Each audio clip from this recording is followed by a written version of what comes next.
Our recipe for today, paksiw na salmon.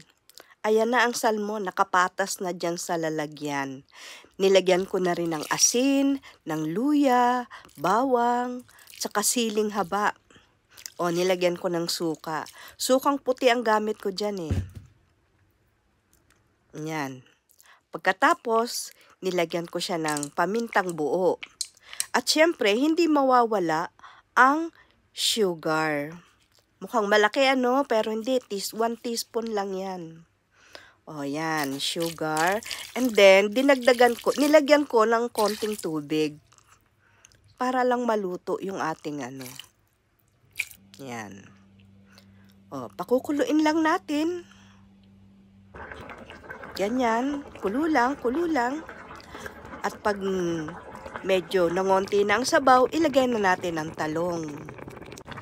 Ayan. At pag naluto na, ready na, meron na tayong paksiw na salmon. Kainan na!